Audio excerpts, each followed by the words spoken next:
Welcome to EPG Padasala. I am Professor Rajavelu, Maritime History and Marine Archaeology, Tamil University, Tanjavur. Today I am going to say the paper Indian Epigraphy. The model is Evolution of South Indian Scripts and its Evolution. To understand the stage of development of South Indian scripts, especially the Brahmi, it is known as Tamil Brahmi in Tamil Nadu, entirely different from Ashokan Brahmi, and as well as Vatteluthu, Tamil, Grantha in and around Tamil Nadu. They used these scripts in Tamil Nadu. Then Kannada in Karnataka. Then Telugu in Andhra, Malayalam in Kerala. To understand the stages of development of South Indian scripts, how it is evolved, how it is developed, we are going to see that in this chapter. The significance of important South Indian inscriptions also we have to look into. Origin and date of Tamil Brahmi inscriptions. Why it is known as Tamil Brahmi inscription? Because the Tamil Brahmi inscriptions basically different from Ashokan inscriptions. Generally, we come across in India the earliest known script, the Brahmi, that is Ashokan Brahmi, used by Ashoka in his edicts, that is known as Brahmi. You know that. So the Tamil Brahmi is entirely different from the Ashokan Brahmi. In what way it is entirely different? The basic letters are one and the same. The Ashokan Brahmi basic letters and the Tamil Brahmi basic letters are one and the same. The vowels are one and the same. The basic letters are the consonant. We don't have in Tamil the soft and aspirate sounds. That is known as Varga system. Generally, in India, all the languages are having the Varga system. If you take the Ka, we have nearly the sound 4 Ka. The soft Ka, Ga and Ga. They are the soft and aspirate sound. So those sounds are having separate symbol or separate sign in each and every sound we have in all the Indian languages except Tamil. So this Tamil Brahmi is entirely we are having only one sound, that is Ka, but when the people are speaking, they change the tongue according to the word or the language. To suit the language, they are using only one Ka, only one sound. But when they are speaking, they are using the sound. They are changing the sound ka ka ga ga, like that, cha cha ja ja, ta ta da da, ta ta da da. Like that, we are having in all Indian languages this sound, soft and aspirate sounds. But in Tamil, we don't have this symbol except the ka, the initial ka. Then the earliest scholars propound the theory on the origin of Tamil script from Ashokan Brahmi, including Dr. Airavata Magadhan. Dr. Airavata Magadhan has done a tremendous job in this connection, the Tamil Brahmi inscriptions. He has taken up a project and he did a research on that. He said the Tamil Brahmi inscriptions is basically derived from the Ashokan Brahmi. But in the recent years, many scholars researched on this. They said, particularly Dr. K.V. Ramesh from Archaeological Survey of India, he says that Tamil Brahmi is entirely different from Ashokan Brahmi. It evolved on its own. The Tamil people created the script and they used for their language. Especially, apart from K.V. Ramesh, we have other scholars like M.D. Sambath, P.R. Srinivasan, Rajavelu, and K. Rajan. Other people did some research on that. They fixed the date period to Ashokan Brahmi. The Tamil Brahmi signs or symbols are very simple. The basic letters are made of either horizontal or vertical, and later on it became curvature. The absence of Varga system, already I told you, the absence of Pulli. In the initial stage, in Tamil Brahmi inscription, in order to differentiate the consonant and vowel consonant, there is no Pulli at all, or there is no conjunct at all. In all other languages or in all other script, we have the conjuncts. The letters is written one by one or above and bottom. It indicates consonant and vowel consonant. Even in Ashokan inscriptions, we have the same practice. But in Tamil language, in Tamil inscription, in the early stage of Tamil Brahmi inscriptions, we don't have this system at all. They have written ka for vowel consonant, same symbol, and ik, the consonant for same symbol.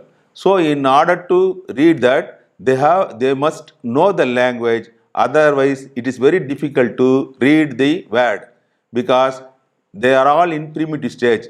That's why the Tamil Brahmi inscriptions, according to scholars, are earlier than the Ashokan Brahmi.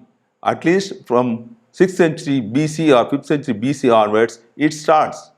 The Tamil Brahmi scripts. Already I have mentioned Dr. K.V. Ramesh, the Tamil Brahmi script is in rudimentary nature. They are all very simple nature, very rudimentary form. When you compare to Ashokan Brahmi, they are very well stylistic and very well mature form. So the Tamil Brahmi is very much rudimentary form and they have some basic sound only. They don't have conjuncts or they don't have pulli or the dot marks to indicate the consonants. It could be originated around 5th century BCE, that is pre-Ashokan period. The merchants and the local folk were responsible to create this script. On the basis of the above facts, M.D. Sambath and other people also mentioning that Tamil Brahmi is earlier than the Ashokan Brahmi. These are the Tamil Brahmi basic letters and Ashokan Brahmi. The ka we have in Tamil as well as in Ashokan Brahmi, the same symbol. But the ka, ga, ga we have in Ashokan Brahmi. Like that, all the consonants we have vowel consonants or consonants, we have only the basic form. We have the other form, the Varga system in Ashokan Brahmi. We have some special letters also in Tamil Brahmi. Only 4 letters we have. It is not available anywhere in Indian languages or Indian scripts. That they are the na, then the la, and there is another ra and ra. We have only in Malayalam and Telugu we have this ra, particularly in South Indian scripts. We don't have in Ashokan Brahmi inscriptions. This is Tamil Brahmi vowels and consonants. In the early stage, we have only 8 vowels. At present in Tamil language, we have 12 vowels. It is developed one now. But in the initial stage, in the Tamil Brahmi script, we have only 8. A, I, U, E, O. In order to reduce the A and O, they introduced a pulli or a dot above the letter in around 1st century BC. Like that, even in the consonants also, they used pulli mark to denote consonants around 1st century BC.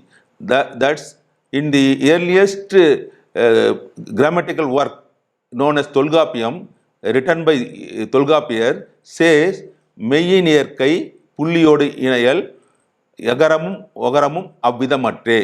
The consonants are having dot and in order to reduce the A and O sound, you have to put dot. This is the sutra of Tolgapiyam. It comes around 1st century BC in Tamil Brahmi inscriptions. That is later period. But in the early stage, we don't have these dot marks, that is pulli mark in the consonants and as well as in the A and O sounds. So like that, the 18 vowels we have in Ashokan inscriptions, we have 33 consonants, but here we have 18 consonants in Tamil Brahmi. Almost all the districts of Tamil Nadu, except the present Chennai region, these Tamil Brahmi inscriptions we have come across on the natural cavern as well as on the potteries and on the coins and the gold and silver rings used by the people. We have the Tamil Brahmi script all over Tamil Nadu. Even in Kerala also, we have come across at Edakkal, the Sultanpatri area. And some of the early inscriptions we have found in Southeast, that is in Red Sea area, in the excavated sites like Korori, Korori and Bernige and Qasr al-Qudam. On the potteries, recently they excavated. On the potteries, we have this kind of Brahmi shirts, Brahmi letters. The Tamil went to Red Sea area for trade purpose, and they have written their names on the potteries. So it spread over entire Tamil Nadu, almost all the area except except the present Chennai region. Nearly 32 sites we have this kind of inscription on the cavern, and nearly 750 potsherds we have this kind of Brahmi pottery in the excavations. Particularly at Kodumanal, we have nearly 700 pottery bearing the Tamil Brahmi script. It shows that the people, this is the people language. The people of South India, the literature, and they were more literal people. It shows that. Even we have the earliest occurrence of the hero stone inscriptions bearing the Tamil Brahmi inscriptions at Puliman Kombai near Theni, near Kodaikanal region, that is near hilly region. On the foothill of place, there is known as Puliman Kombai. We have 3 hero stone inscriptions, and another hero stone inscription at Tadapatti, and another one is at near Pudukottai. So, Madurai is very prominent region which yielded maximum number of labeled inscriptions of Tamil Brahmi on the caverns. Generally, we have come across these inscriptions either on the eyebrow of the natural cavern or on the rock bed of the natural cavern. The saint used to stay there, and they have written their names, and sometimes somebody donated some bed to them to stay. This is the kind of Tamil Brahmi inscriptions at Mangulam. It is very near to Madurai. It is dated to 5th century BC on the basis of paleography, because here the vowel consonant is written with either consonant plus vowel separately. That's why it is in rudimentary stage according to some scholars. So in these inscriptions, we have a Pandya name, Kadalan Valudi. This is the earliest inscription referring to the Pandya king, Kadalan Valudi. Valudi is a general title of Pandya king. Then this is the Satyaputra Adiyaman inscription in Tamil Brahmi. It is discovered a student near Tirukoilur at Jambai. There is a reference in Asokan inscription. It mentions the 5 kingdoms of Tamil Nadu: Sera, Sora, Pandya, Satyabudha, Pulindas. The Cheras is mentioned as Kerala Putras. Scholars have doubt who is the Satyaputras mentioned in the Asokan inscriptions. But according to K. Nilakanta Sastri, he says this on the basis of the name Satyaputra denotes in Tamil Adiyaman. At that time, this inscription was not discovered. A student discovered in the year 1970. Then it mentions Satyabudo Adiyan Neduman Anji Itapadi. The Satyabudo is nothing but a Adiyaman king, a chieftain ruled over Dharmaburi area, that is present Tagadur, that is Dharmaburi area, and he is the friend of the Tirukovilur, and he got annoyed with him also sometime. So this is the Adiyaman Nedumananji inscriptions of 3rd century BCE. This is the hero stone inscription I have mentioned already at Puliman Kombai. Without any figure, it mentions Adanathan. He died in a battle, in a fight with another man. And for that purpose, in Tamil country, they used to erect a memorial stone with the name. The Tamil literature amply says many this kind of hero stone activities. Still, the people of Tamil Nadu worshipping this kind of hero stones. So, this is the earliest hero stone on the basis of paleography. It belongs to 5th century BCE, and it mentions a name Adan. He died in the battle, and for that purpose, they made a hero stone. This is the very important inscriptions near Pudukottai at Sittanavasal. It mentions a Nadu divisions. It shows that the administrative divisions referred to around 3rd century BC itself. The administrative setup was there, it seems. So this inscription says, எருமிநாடு குமுழூர் பிறந்த காவுதி தென் சிறுபோசில் இளையான் செய்த அதிட்டானம். This is on the bed of a rock cavern. It is known as Yeledipatam in Sittanavasal. This is mentioned on the potteries. The people used potteries in those days. They used to write their names on the pottery for their belongings. So this pottery nearly we have come across 700 potsherds from Kodumanal excavations alone. In Arikemedu, that is a Roman trade centers, we have 65 to 70 potteries. We have all the Sangamage sites so far excavated in Tamil country. We have this kind of pottery writing. So this is known as graffiti. And the scientific date. So on the basis of paleographic grounds, we are given the date for 5th century BC, but scientific date we have come across at Porundal in the early historic excavated sites in Tamil Nadu, yielded potteries with graffiti marks in the bottommost level of the bottom of the stratum and followed by graffiti with the Tamil Brahmi script. Above them, the layers contains a pure Tamil Brahmi script and followed by mixed variety of Tamil Brahmi script and few letters of Prakrit influence. The Prakrit also we have come across around 5th century BC itself in Tamil country. It shows the development of the Tamil Brahmi script in chronological sequence. Dr. K. Rajan excavated at Porundal. He sent 2 specimens from the sites Porundal and Kodumanal to Beta Analytic Incorporation USA and received the date. The Brahmi script is 2480 plus or minus 30. That is 2500 years before present. That is period to Ashoka.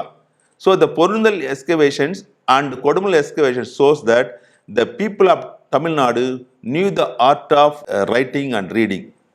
This is the report received from the Beta Analytical Center. It gives the date by Rajan.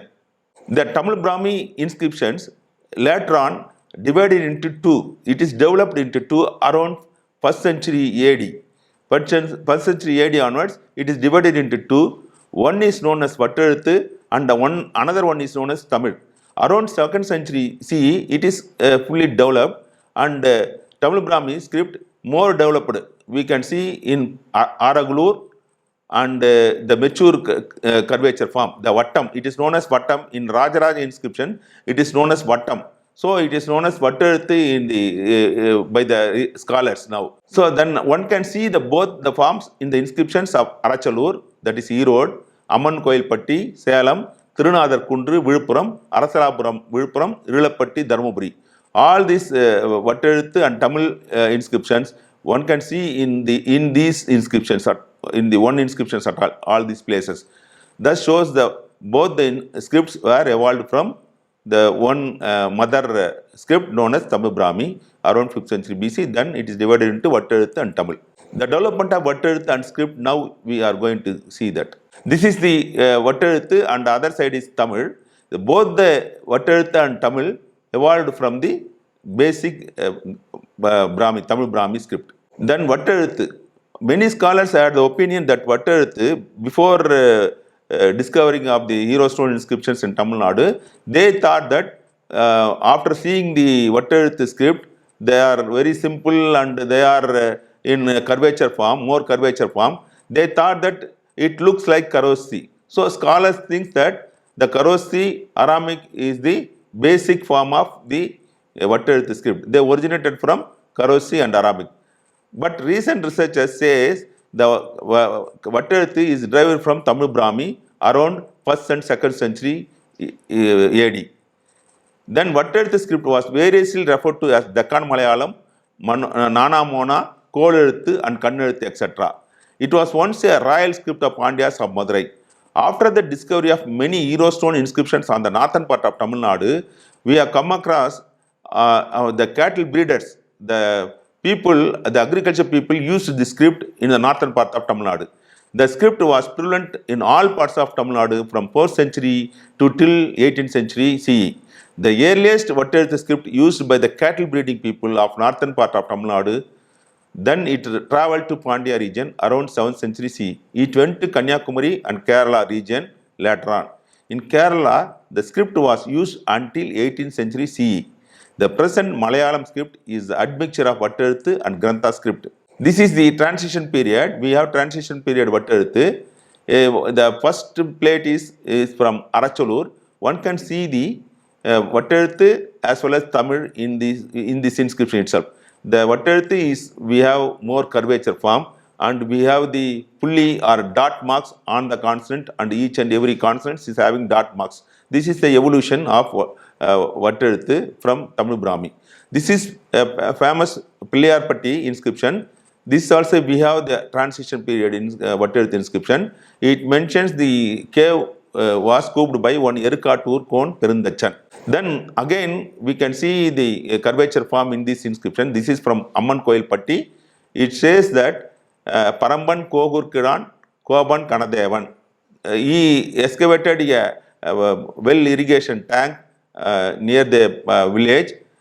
Then he mentioned his name as Paramban Kogur Kiran. This is also in the transition period form. Then the Pulangurichi. The Pulangurichi inscription is a landmark inscription in Tamil country.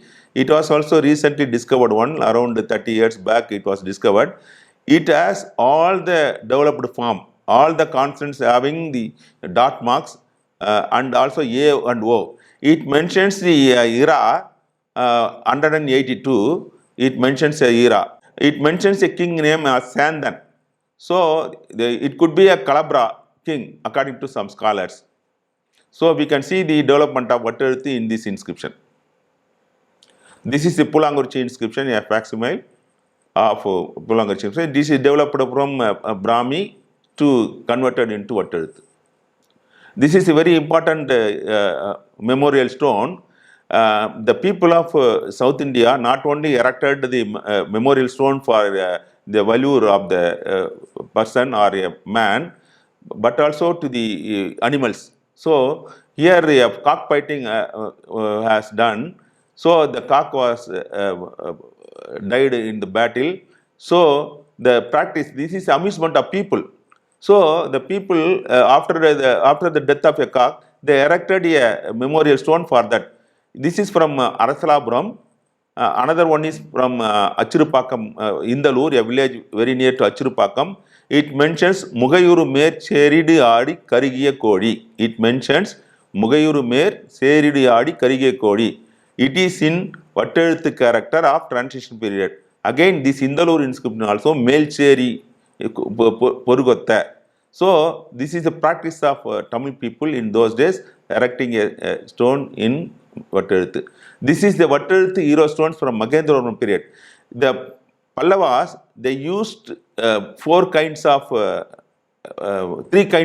script in Tamil country. One is known as Tamil, and another one is known as Vatteluthu, and again their official language is Sanskrit. For that they introduced a script known as Grantha. So all the peripheral area, the core region, they used both Vatteluthu and Grantha, Tamil and Grantha, and in the peripheral region, the people used Vatteluthu.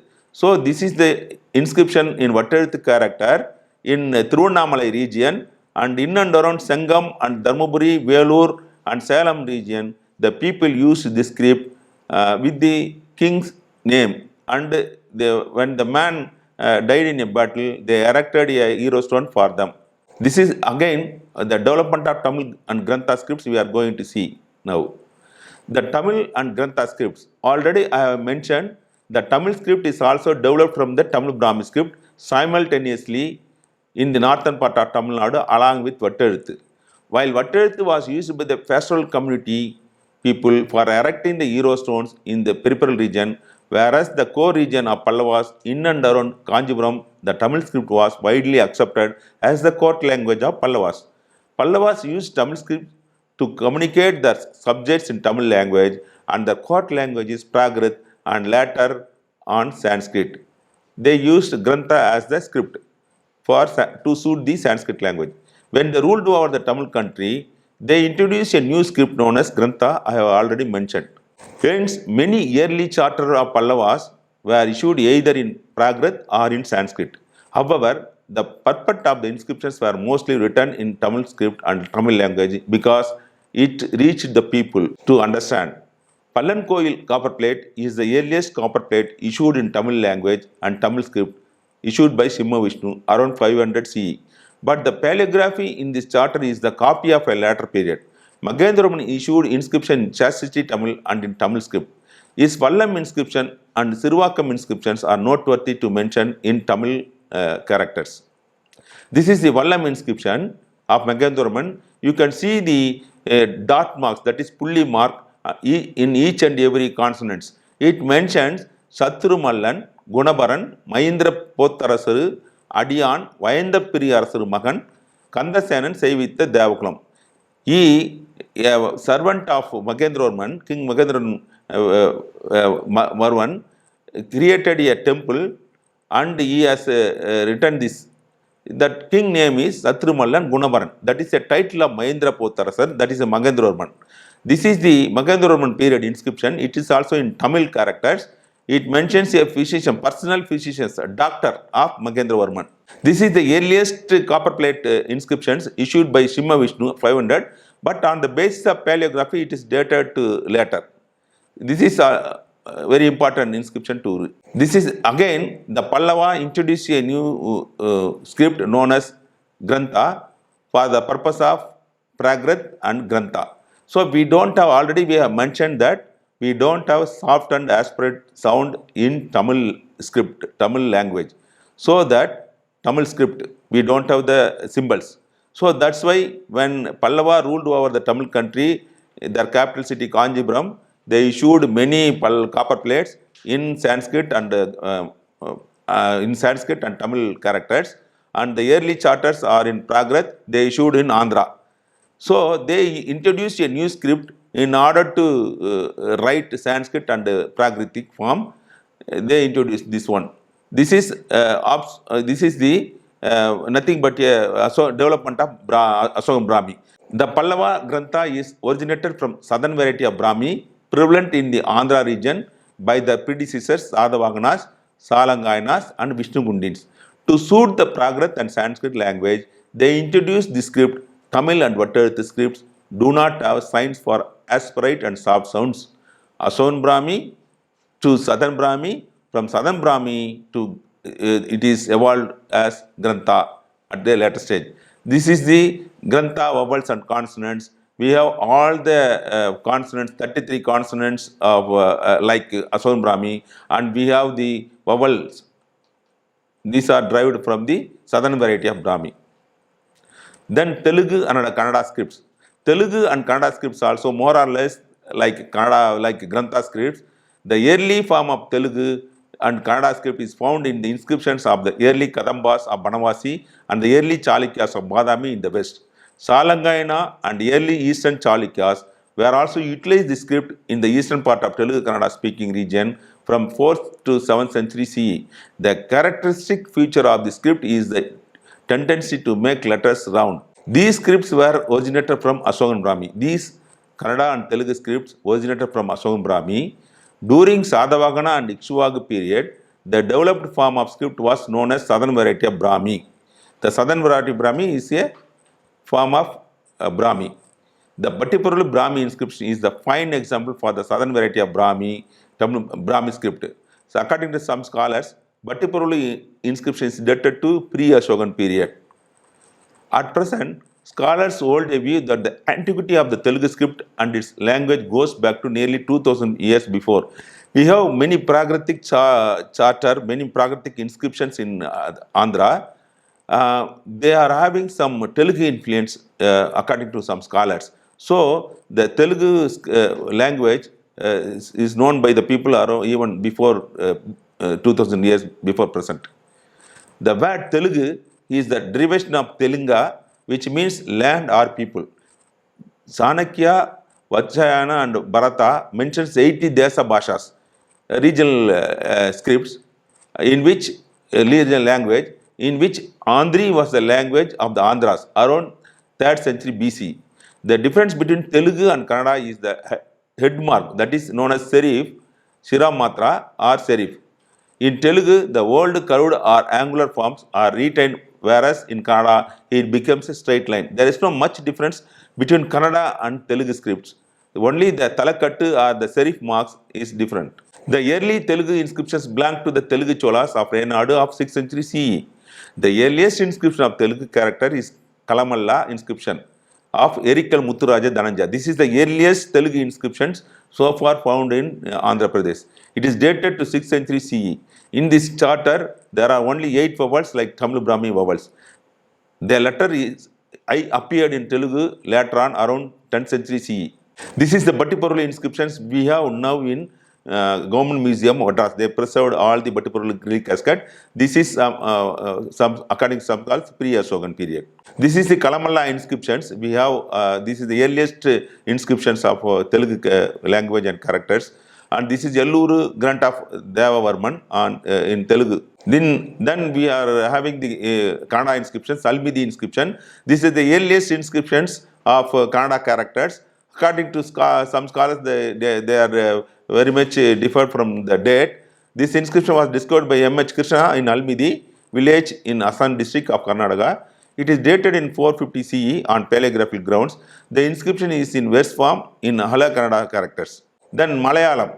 So up to 13th century, we have the Malayalam people is a ancient Sera country. They used only the Vatteluthu characters, Vatteluthu Tamil. They even only the nasal sounds has changed, but they used up to 30th century. They used Tamil language and Vatteluthu script are their own.